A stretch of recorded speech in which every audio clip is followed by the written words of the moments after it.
250. Ako dito ay tapos and half lang.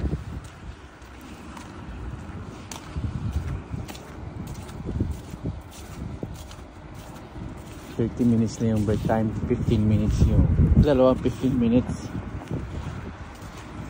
tsaka yung 30 minutes bayad na. Kaya dito yung 30 minutes dyan pa rin yung snow mga kabayan, nakakita nyo dyan pa rin.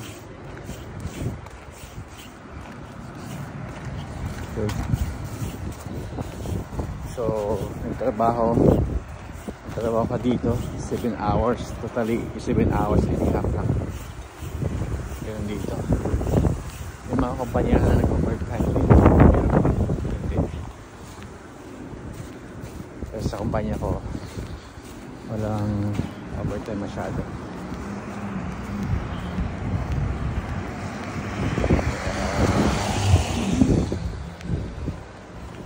Nakawin tayo ng aga-aga.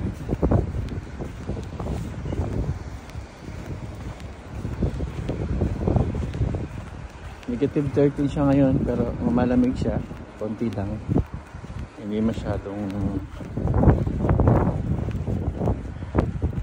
sinlamig ng nakaraan. Snow. Pag summer dito ako dumadaan sa gitna eh. Hindi ako dumadaan dito. Yung kalsada malinis kasi may asin to, kaya nalulusaw sila. Tapos mga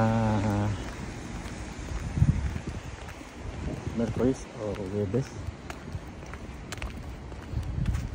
mag-i-snow na naman ata. Papasok.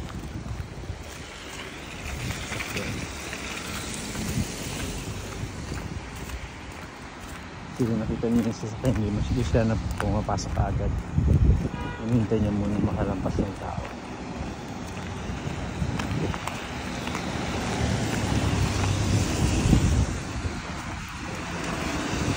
So, paano yung mga driver dito disiplinado. Pag may mga bumbero, matabi yung mga kotse. Hindi tulad sa Pinas, kahirapan. Tapos pag may mga emergency like mga ambulansya, yun, gumigilid yung mga kotse. Nagigibway sila para sa ambulansya at fire truck.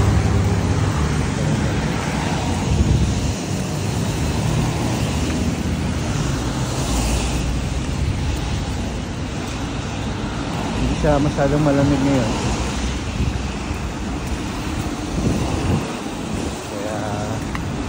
pero magkakaroon siya tayo ng ulan this coming days, tapos mag-snow ulit.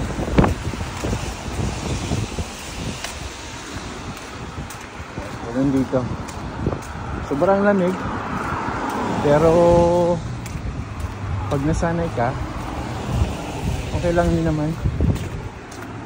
Ako ayaw nila ng malamig yung iba, pero ako mas pipiliin ko yung malamig ng ganito kaysa sobrang init. Sobrang init, mahirap. Talagang paglabas mo masusunog na. May experience din ako dati dito, way back 2018. ng 45 degrees. 45 degrees to 50. Sobrang init nun. Yun ang na-experience ko dito, yung sobrang init ng summer.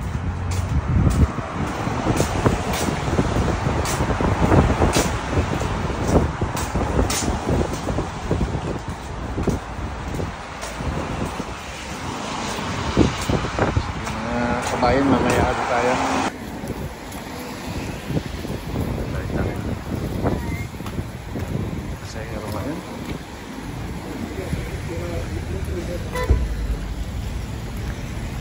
Punong-puno yung bus.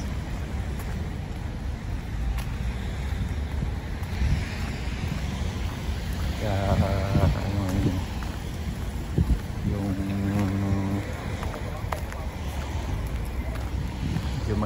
mababa yung temperature ngayon, pero malamig pa rin.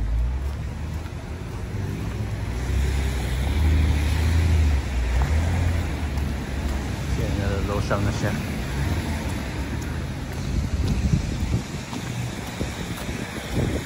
Tambak, basura. Hindi na makuha. Mga ilang araw pa yan makukuha.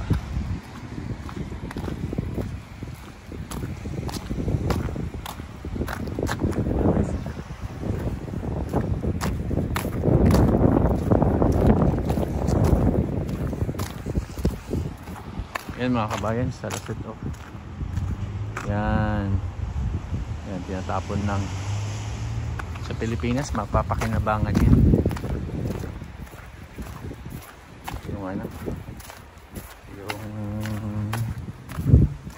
sa Lasud.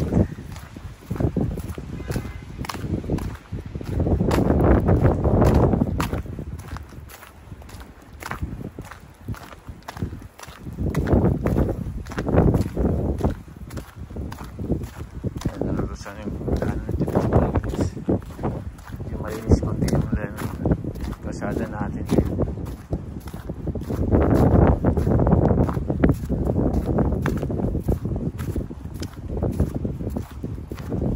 So maraming tinatapon dito, kaso walang mag-isip-isip ka muna bago mo kunin. Baka mamaya maraming insekto, baka may surot doon. Di salit makatulog, isip pa sa bahay. Sige mga kabayan, kita-kits ulit tayo sa sunod na vlog ko. Ingat.